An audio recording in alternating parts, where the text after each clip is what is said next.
Sir. Teaser చూస్తుంటే మాత్రం మరొక నాందిలాగా మీరు బ్లాక్ బస్టర్ హిట్ కొడతారని అయితే అనిపిస్తుంది. థ్యాంక్ యూ అండి. కాకపోతే ఏంటంటే సీరియస్ కంటెంట్ బాగా ఇది ఉంది కదా, ఇప్పుడు పుష్ప రాబోతుంది, సేమ్ ఆ ఫ్లేవర్ నాకు అనిపిస్తుంది. వెంటనే ఇదంటే కొద్దిగా మీకు ఇబ్బంది కదా సార్? ఇది అంటే అలా కాదండి, ఇదంతా ఇప్పుడు పుష్పలాగా ఇది కూడా 90s లో జరిగే కథేనండి. సో మీ గెటప్లు అంతా అలాగే పుష్పలాగా ఉందండి. సో ఏ సినిమాకి ఆ సినిమా కంటెంట్ అండి. సో పుష్పాది వేరే కథ, మాది వచ్చి ట్రాక్టర్లు అండ్ ఊర్లో గోన్ సంచులు వాటి మీద జరిగే కథ అండి. సో ఇది దీంట్లో మొత్తం యాక్షన్ ఉండదండి. దీంట్లో 3 ఫైట్లే ఉంటాయి, కానీ దీంట్లో more of an emotional script అండి ఇది. సో మీరు అనుకున్నట్టు ఫుల్ యాక్షన్ మాత్రమే కాకుండా చిన్న ఎమోషనల్, డెఫినెట్ గా కొన్ని చోట్ల బాధపడుతుంటారు అన్ని. So it's mix of, it's not serious film, it's not an action film. అంటే ఏంటంటే 2 వీక్స్ దాకానే గట్టిగా ఆడుతుంది ఒక నమ్మకం ఉన్నారు. 5th ఏమో పుష్ప వస్తుంది కదా, మరి థియేటర్లో మళ్ళీ బాగున్నా కూడా ఏంటంటే ఒక పెద్ద స్టార్ మళ్ళీ అటుకుపోతుంది. మీ తమిళ్లో కూడా ఈ సినిమా పెద్ద స్థాయిలోనే రిలీజ్ చేస్తుంది, నిన్న ఈవెంట్ కూడా చేశారు కదా, మరి అక్కడ మీకు ఇబ్బంది కదా? ఎందుకు చేస్తున్నా? ఎందుకంటే 2 విషయాలు ఉన్నాయి సార్. ఒకటి, నేను ఈ 25 years నేర్చుకున్న విషయం, నా కంట్రోల్లో ఉన్న విషయాల గురించి నేను మాట్లాడతాను, నేను ఆలోచిస్తాను, నేను టెన్షన్ అయిపోతాను. నా కంట్రోల్లో లేని విషయాలు గురించి మనం మాట్లాడకూడదు. అట్ ద సేమ్ టైం ప్రతి సినిమా పెద్ద సినిమానే. మీరు ఎంత ఖర్చు పెట్టారనేది దానికి ఒక పెద్ద సినిమా చిన్న సినిమా లెక్క మనం చెప్పకూడదు. కానీ మీరు చెప్పింది కరెక్టే. ఈ సినిమా 7 days తర్వాత ఇంకా 2nd weekలో థియేటర్లో ఆడాలంటే చాలా విషయాలు జరగాలి. అందులో ఫస్ట్ నా సినిమా బాగుండాలి, ఆడియన్స్ నా సినిమా నచ్చాలి, తర్వాత వేరే సినిమా గురించి వాళ్ళు ఆలోచించాలి, వాళ్ళు భయపడాలి. నాది ప్రాబ్లం కాదు. నా సినిమా బాగుంటే నా సినిమా థియేటర్లో ఉంటుంది. అదే సినిమా పద్ధతి. ఒక మంచి సినిమాని ఎవరు సినిమా థియేటర్ నుంచి తీయలేరు, అట్లీస్ట్ ఈ టైం పీరియడ్లో తీయలేరు. ఎందుకంటే అందరూ అన్ని చూస్తున్నారు. 2006, 2007లో చేయొచ్చు, అప్పుడు ఇంత ఇన్స్టాగ్రామ్ అవేర్నెస్, సోషల్ మీడియా లేదు. కానీ ఇప్పుడు ఎవ్రీబడి సీయింగ్. సో మంచి సినిమాని థియేటర్ నుంచి ఎవరు తీయలేరు కూడా. ఇందాక మీరు మాట్లాడుతూ అంటే ఇప్పుడు సార్ ఇండియన్ 3 మీది నెక్స్ట్ అది అర్థమైంది. ఇండియన్ 3 ఎప్పుడు తెలియదు సార్. నేను ప్రొడ్యూసర్ కాదు, డైరెక్టర్ కాదు, డిస్ట్రిబ్యూటర్ కూడా కాదు. నాకు తెలియదు, నాకు అస్సలు తెలియదు. అంటే మీరు ఇప్పుడు మీరే చెప్పాలి, మీరు చాలా అప్డేట్ లో ఉంటారు. కాదు సార్, అంటే ఇండియన్ 2 ఈ మధ్యలో చెప్పాను కదా, అది కూడా ఈ 3 films మధ్యలో వస్తే నా సినిమాని దొక్కేస్తుందా? నాకు అర్థం కాదు. చాలా డ్రామాటిక్ గా ఉంది. నాకు తెలియదు. షూటింగ్ మొత్తం కంప్లీట్ అయిపోయింది. తెలియదు సార్, మీరు అడగండి సార్ వాళ్ళని. నాకు సంబంధం లేని విషయాలు నేను నా పని అయిపోయింది సార్, నా పని అయిపోయింది సార్. కానీ ఆ సినిమా షూటింగ్ అయిపోయింది అంటే గుమ్మడికాయ కొట్టేసారంటే నాకు తెలియదు. మీ క్యారెక్టర్, నా క్యారెక్టర్ నేను సినిమా కంప్లీట్ చేసేసాను. ఓకే, అదే సార్, ఆ క్లారిటీ సార్. సిద్ధార్థ్ సార్, అమ్మాయి సార్, ఎప్పుడు మేము అక్కడే ఫస్ట్ చూస్తాం సార్. Don't mind. 25 years అలవాటు sir. Thank you. Siddharth garu, ఎప్పుడు లవ్ స్టోరీస్ అంటే మీకంటూ ఒక మార్క్ ఉంటుంది. మేబీ అమ్మాయిల్ని మీరు ప్యాంపర్ చేసినట్టు ఎవరు చేయరు సినిమాల్లో. ఒక నైట్ టైం ఐస్ క్రీమ్స్ తినడం కానీ, ఒక 24 గిఫ్ట్స్ ఇవ్వడం కానీ, సో ఒక గుర్ర బొమ్మ ఇవ్వడం కానీ, ఇట్లాంటివన్నీ మీ సినిమా వస్తాయి అంటే అవన్నీ మేము మర్చిపోలేము అనమాట. సో ఈ మూవీలో మీకు నచ్చిన అమ్మాయికి ప్రపోజ్ చేశారు అని చెప్పేసి అన్నారు. సో ఇలాంటి ప్యాంపరింగ్ కానీ ఇలాంటి సీన్స్ ఏమన్నా మిస్ అవుతామా? ఈ సినిమాలో మీరు ఒక జంటలో ఏది అనిపిస్తుందో మీకు, అది మీకు ఒక ఆడదానిగా మీరు ఆలోచిస్తే, ఒక మగాడుగా అతను ఆలోచిస్తే, ఇద్దరిని సాటిస్ఫై చేసే ఒక కాన్సెప్ట్ ఇది. ఇంకోటి చెప్తా, ఒకే ఫ్యామిలీలో 3 generations నుంచి మనుషులు వెళ్ళారంటే ఈ సినిమా 3 generations ని సాటిస్ఫై చేస్తుంది. ఇది నేను చెప్తా, ఓకేనా? Because love is timeless. మా అమ్మ నన్ను ఎలా ప్రేమించారో అలాగే నేను మా పిల్లం ప్రేమించుకున్నాం, అలాగే రేపు మా పిల్లలు ప్రేమించుకుంటారు. సో వాళ్ళందరినీ కవర్ చేసి ఎవరిని హర్ట్ చేయకుండా చాలా పాజిటివ్ వైబ్రేషన్స్ తో ఒక సినిమా ఇద్దామనే ఉద్దేశంతో ఈ సినిమా తీసాం. Thank you sir. Siddharth, thank you. Thank you. ఏం లేదు,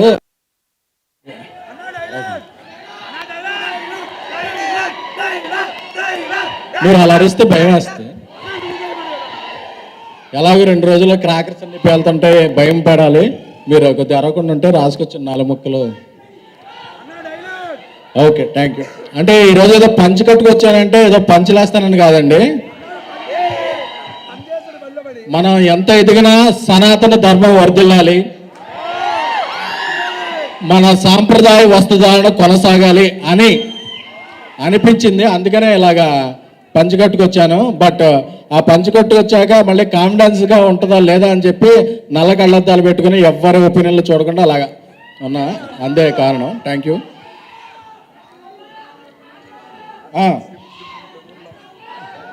ఇద్దాం. అంటే చాలామంది అంటుంటారు ఈ సినిమాలో hero lucky, heroine lucky, music director lucky, అంటే గోల్డెన్ లెగ్ అలా అంటుంటారు. నాకు తెలిసి తెలుగు సినిమా పరిశ్రమకి ఇలాంటి ఆడియన్స్ దొరకటం తెలుగు సినిమా పరిశ్రమకి లక్కీ. ఎందుకంటే ప్రీ రిలీజ్ అయినా ఇసుకేస్తే రాలదు జనం, రీ రిలీజ్ అయినా ఇసుకేస్తే రాలేదు జనం. ఎక్కడ ఏ లాంగ్వేజ్లో దొరకని అదృష్టం మనకే ఉంది. ఎందుకంటే మన లాంగ్వేజ్ సినిమా పక్కన లాంగ్వేజ్ అయితే థియేటర్లు వస్తాయో రాదో తెలియదు, కానీ అది ఒరియా, కొరియా, అదినమ్మ ఏ లాంగ్వేజ్ సినిమా రిలీజ్ అయినా మనం మాత్రం గుండెల్లో పెట్టుకు చూస్తాం. ఇలాంటి ఆడియన్స్ మాత్రం భారతదేశంలోనే ఏ స్టేట్లోనూ లేరు. అలాంటి స్టేట్లో మనం ఉన్నందుకు నేను చాలా చాలా చాలా హ్యాపీ. Love you all.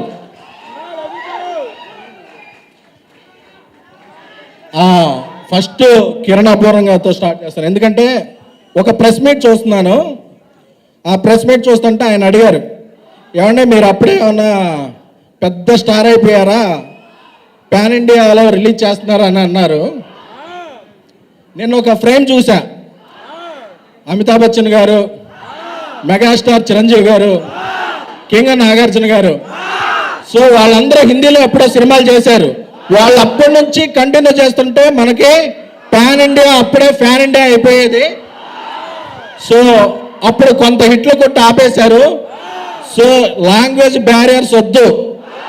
ఎందుకంటే ఈ దీపావళికి భూభూలుగా ఇంకోటి సింగం రిటర్న్స్ వస్తుంటే వాటికి ఆర్చ్ పుష్ప 2 పెట్టారంటే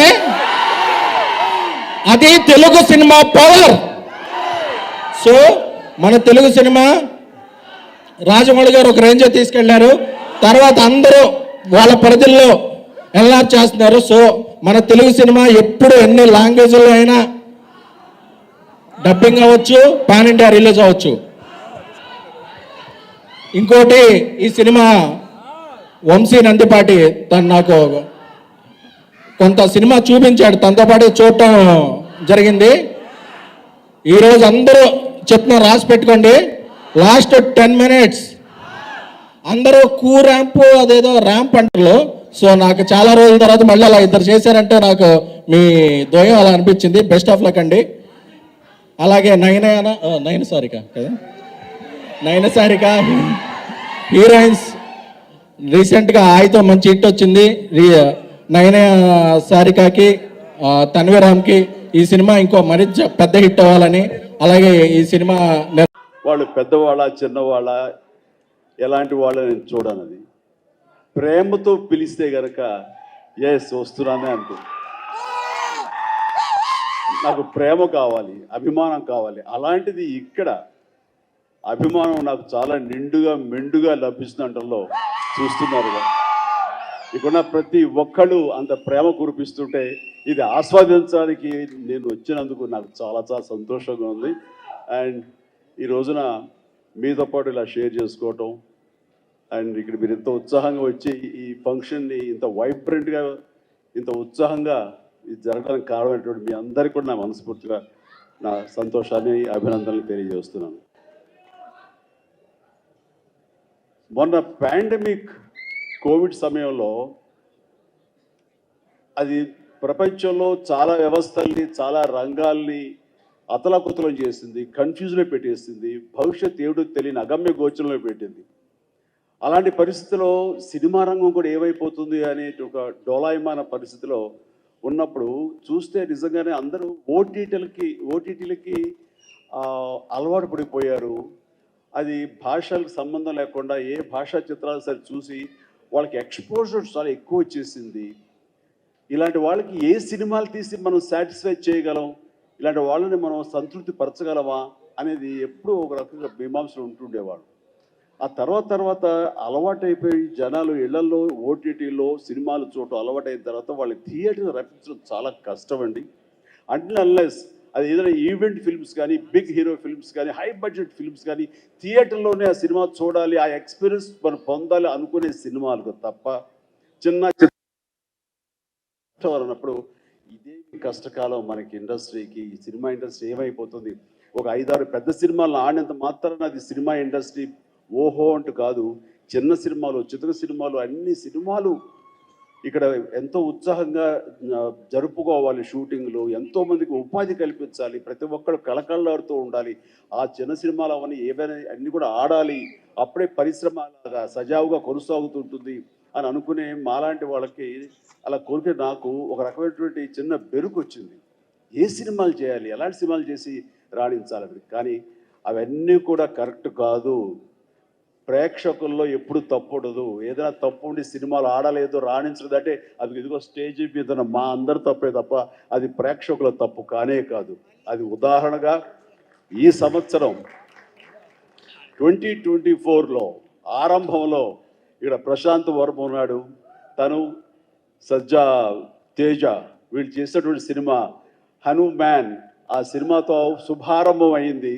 ఆ సినిమాని అనూహ్యంగా లోకల్గా అనుకున్నారు, కానీ ఆంధ్ర తెలుగు సినిమా కాదు, అది ఆల్ ఇండియా సినిమాపై అయిపోయింది. అక్కడి నుంచి ప్రారంభమైనటువంటి ఈ ఆదరణ, చిన్న సినిమాల పట్ల ఆదరణ, చిన్న సినిమాలు అనుకున్నవి, లో బడ్జెట్ అనుకున్నవి తీసిన సినిమాల్ని హై బడ్జెట్ సినిమాల్ని పెద్ద సినిమాలుగా మార్చారు మన తెలుగు ప్రేక్షకులు. అది అందులో దాని తర్వాత వచ్చినటువంటి మన వరుస సినిమాలు, నాకు పేరు వరుస గుర్తు రావట్లేదు, కానీ చాలా సినిమాలు అంటే నీహారిక తీసిన కమిటీ కుర్రవాడు కానివ్వండి, ఆ తర్వాత మన సిద్ధు జొల్లగడ్డ చేసినటువంటి టిల్లు సినిమా కానివ్వండి, ఆ తర్వాత ఆయ్ అనే సినిమా, ఇట్లా ఒకటేంటి చాలా సినిమాలు వరుసగా హిట్ అవుతూ ఒక్క సమ్మర్ మాత్రం అంత మంచి సీజన్ ఈ సినిమాలు లేకుండా చేసుకున్నాం. అది మన యొక్క జాప్యంలో జరిగేటువంటి పొరపడే తప్ప. ఆ తర్వాత మళ్ళీ చూస్తే కనుక మొన్న దీపావళికి అమరన్ కానీ, కా కానీ, ఆ తర్వాత లక్కీ భాస్కర్ కానీ, ఇవన్నీ కూడా ఎంత ఆదరణ పొందినాయి అంటే అది అంతా ఇంత కాదు. వీళ్ళ వెనకాల ఎవరు పెద్ద పెద్ద డైరెక్టర్స్ ఎవరు లేరు, పెద్ద పెద్ద యాక్టర్లు ఎవరు లేరు. ఇది కోటాను కోట్లు ఖర్చు పెట్టి తీసినవి కావు. బట్ కంటెంట్ అన్నది ఈ రోజున మన ఆయువు పట్టు. ఆ కంటెంట్ బాగుండాలి, సినిమాల్లో ఎంటర్టైన్మెంట్ పొందగలగాలి, వాళ్ళు ఇవ్వగలగాలి మనం. అది ఆస్వాదించడానికి ఎప్పుడు ప్రేక్షకులు రెడీగా ఉంటారు. అది అందుకు నేను అంటాను, ఏదైనా సినిమాలు ఆడవు, ఇక ఓటీటీకి అలవాటు పడిపోయారు, థియేటర్స్ రావడం అది కష్టం అనేది మాత్రం అవాస్తవం. ఈ రోజున ఈ మొన్న ఈ సినిమా వరుసలో మన సత్య ఇందులో ఉన్నాడు. సత్య చేసినటువంటి అలాగే మన కీరవాణి గారి అబ్బాయి చేసిన శ్రీ మత్తు మొదలరా 2 ఎంత బాగుంది ఆ సినిమా, ఎంత సరదాగా ఉంది, ఆద్యంతో చాలా చాలా బాగుంది. ఇవన్నీ కూడా నేనే ఉత్సాహంగా సినిమాలు 2 సార్లు చూశాను. ఆ సినిమా ఇట్లాగా సినిమా బాగుంటే థియేటర్స్కి వస్తారు, చూస్తారు, వాళ్ళు ఎంటర్టైన్మెంట్ పొందడానికి వాళ్ళు ఎంత డబ్బైనా ఖర్చు పెట్టడానికి రెడీగా ఉన్నారు. అయితే ఆ సినిమా వాళ్ళకి అందేలాగా మనం చాకచక్యంగా తీయాలి, మనం శ్రద్ధాశక్తులతో తీయాలి. ఆ కంటెంట్ని మనం 1-2 సార్లు చెక్ చేసుకుంటే కానీ మనం బయటకు వదలకూడదు. ఎందుకంటే ఈ రోజున దాదాపుగా 125 సినిమాల దాకా ఇంతవరకు రిలీజ్ అయితే అందులో ఆల్మోస్ట్ 20% ఫిల్మ్స్ సూపర్ హిట్ అయ్యాయి. ఇది మంచి పర్సంటేజ్.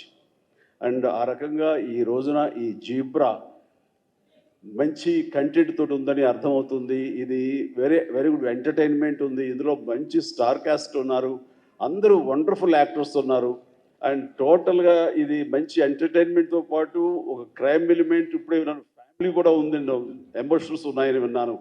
ఖచ్చితంగా ఈ జీబ్రా మంచి హిట్. ఇప్పుడే రాశాను అక్కడ, ఈ బొమ్మ సూపర్ హిట్ అని అవుతుంది. అండ్ ఎందుకంటే ఇందులో నాకు కావలసినటువంటి నా మనుషులు అయితే ఏంటంటే ఇప్పుడు అదే అది కాదురా, నువ్వు వచ్చే వైజాగ్ నుంచి సంతోషమే, మరి బొమ్మలు నువ్వు వైజాగ్లో ఆడించాలి. అదే అలా బలే మన హీరోలు కూడా అదే ఊరే. కూర్చోరా కాసేపు. సో ఈ ఇందులో సత్యరాజ్ గారు ఉన్నారు, సత్య ఉన్నాడు, అండ్ సునీల్ అందరికి మించి నా బ్రదర్. అండ్ కన్నడ నుంచి వచ్చినటువంటి ఒక అద్భుతమైన యాక్టర్ ధనుంజయ. ఆయన గురించి నేను విన్నాను కానీ సినిమాలు చూడటం ఇది చేయలేదు. బట్ పుష్ప చూశాను. పుష్ప ఎక్కడా అనేది నాకు గుర్తు రావట్లేదు, కానీ డెఫినెట్గా ఈ సినిమాలో చాలా మంచి గుర్తింపు వచ్చింది. తను కూడా మంచి ఆర్టిస్ట్గా, తెలుగు యాక్టర్గా తను సెటిల్ అవుతాడు అంటలో ఎలాంటి సందేహం లేదు. All the very best Dhananjaya. And ఇక సత్యదేవ్ గురించి ఏం చెప్పరు. నాకు ఇద్దరు తమ్ముళ్ళు ఉంటే కనుక అందులో ఇంకో తమ్ముడు, మూడో తమ్ముడు సత్యదేవ్. అంతటి ప్రేమని తను చూపించే ప్రేమలో ఎక్కడ కల్మషం ఉండదు. ప్రేమ అందులో నిజాయితీ ఉంటుంది, నిజమైన ఎమోషన్. తను ఇందాక చెప్పినవన్నీ కూడాను అన్ని సత్యాలు. ఎందుకంటే నాకు అతను చూడగానే అతనిలో ఒక స్వచ్ఛత ఉంటుంది సార్, ఆనెస్ట్, సిన్సియర్. అది మాత్రం చాలా అద్భుతం. ఎక్కడ కృతకంగా ఉండదు, ఇంప్రెస్ చేయాలని మాట్లాడడం, అనుకున్నట్టుగా ఎగ్జిబిట్ చేస్తాడు, చెప్తాడు. అది చాలా మనకి మనసుకు హత్తుకుంటుంది. నేను ఫస్ట్ టైం ఈ పాండమిక్లోనే ఒక సినిమా చూసాను. సినిమా పేరు నాకు గుర్తురావట్లేదు. ఏ సినిమాది? Bluff master. తన నేచర్కి వ్యతిరేకమైన టైటిల్ అది. సో బ్లఫ్ మాస్టర్ అనే సినిమా నేను చూసినప్పుడు ఆ తర్వాత ఇంకో సినిమా కూడా చూశాను వరుసగా. ఎవరి యాక్టర్ చాలా ఇంటెన్సివ్ పెర్ఫార్మెన్స్ చేస్తున్నాడు, టచ్ ఆఫ్ క్లాస్గా ఉంది. అండ్ మన తెలుగు మనిషిలాగా అనిపించలేదు. బహుశా అతనికి డబ్బింగ్ వాయిస్ ఇచ్చారు, ఎందుకంటే వాయిస్లో అంత రిచ్నెస్ ఉంది, అంత క్లారిటీ, అంత నీట్గా ఉందంటే మంచి డబ్బింగ్ ఆర్టిస్ట్ తోటి తనకి డబ్బింగ్ చెప్పించుంటారు. కాబట్టి ఎవడో బయట వ్యక్తి అయి ఉంటాడు, ఏ యాక్టర్, ఏ కన్నడ ఇంకోటి అనిపించేది. అని ఎవరితో మాట్లాడుతూ, లేదండి మన వైజాగ్ అబ్బాయి అన్నాడు. మనూరి అంటారా, మన వైజాగ్ అబ్బాయి అని చెప్పేసి అన్నారు. అనేసరికి నిన్న ఒకసారి అతన్ని చూడాలనుకున్నాను, మనం మాట్లాడాలనుకున్నాను. ఎందుకంటే అతనిలో బెస్ట్ యాక్టర్ ఉన్నాడు. మరి అతనికి ఎవరు వెనక నుండి సలహాలు ఇస్తారు, తన లైఫ్ ఎలా మోల్డ్ చేసుకుంటున్నారు నాకు తెలియట్లేదు. ఊరికనే సరదా మాట్లాడదాం అనిపించింది. నాకున్న ఇంప్రెషన్ తనతో షేర్ చేసుకుందాం అనిపిస్తుంది. అంటే వెంటనే ఫోన్ వెళ్ళటం ఏంటి, అప్పుడు ఫ్లాట్స్లో నుంచి, అపార్ట్మెంట్స్ నుంచి బయటికి వచ్చే ప్రసక్తే లేదు. అక్కడ వాళ్ళ యూనియన్ ఏదో ఉంటే కనుక వాళ్ళ స్పెషల్ పర్మిషన్ తీసుకుని అప్పుడు రోడ్డు మీద వచ్చి నన్ను కలవడం జరిగింది. చూడగానే నా పేరు సత్యదేవ్ అండి అది అన్నాడు. అన్న తర్వాత ఓకే వెరీ గుడ్, చాలా బాగా చేస్తాడు. కాసేపు పిచ్చాపడి మాట్లాడుకున్న తర్వాత, సార్ ఇక్కడ ఇందాక నాడే అది పచ్చబొట్టు అని కాదు, అది పడ్డ మచ్చ, అది నేల మీద.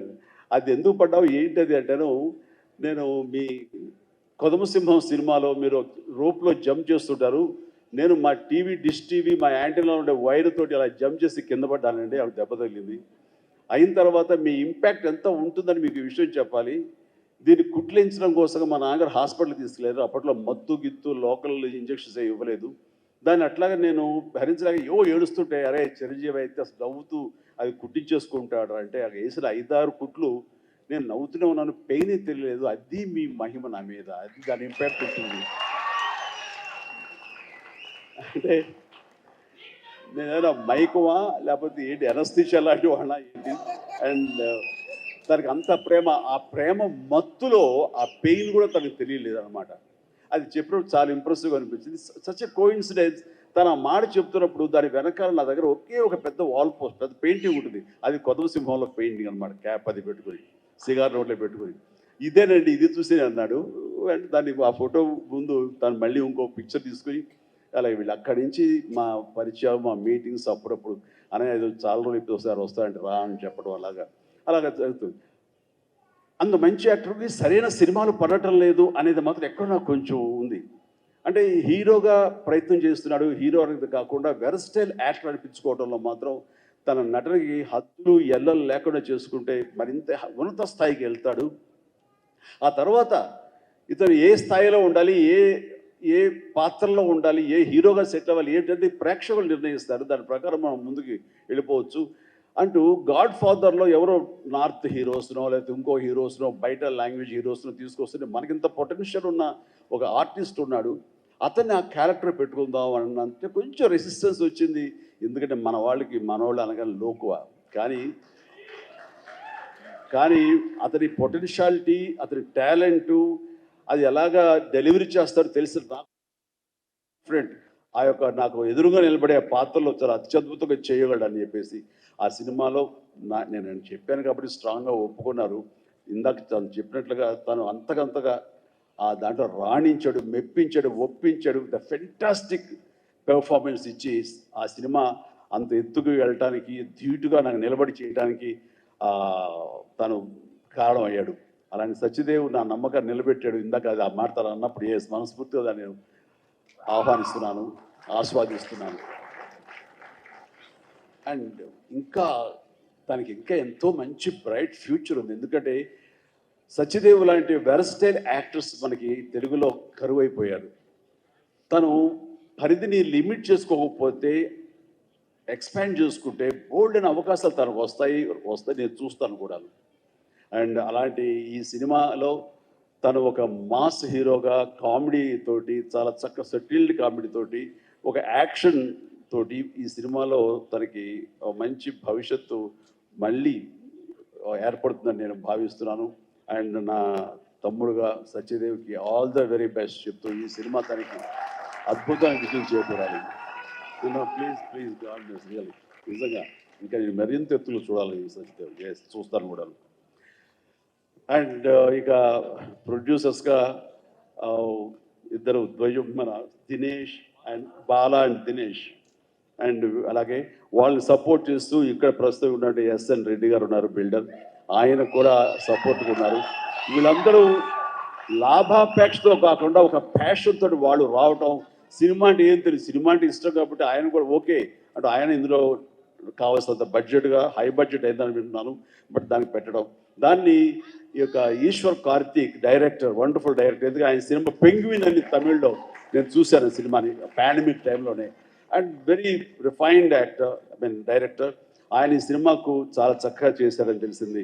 అండ్ డెఫినెట్లీ ఆ టీం అందరికీ కూడా అద్భుతమైనటువంటి విజయం ఈ సినిమా చేకూర్చి వాళ్ళకి మరింత పైకి వెళ్ళడానికి ఎంత దోహదపడుతుందని చెప్పేసి నేను మనస్ఫూర్తిగా విష్ చేస్తున్నాను. అండ్ అలాగే హీరోయిన్స్ వాళ్ళకి అంటే ప్రతి ఒక్కరికి, టీంలో ఉన్న ప్రతి ఒక్కరికి నా హృదయపూర్వక అభినందనలు తెలియజేసుకుంటూ నాకు ఈ అవకాశం ఇచ్చేందుకు ధన్యవాదాలు తెలియజేస్తున్నాను. All the very best. ఒక్కసారి వేదిక మీద ఉండవలసి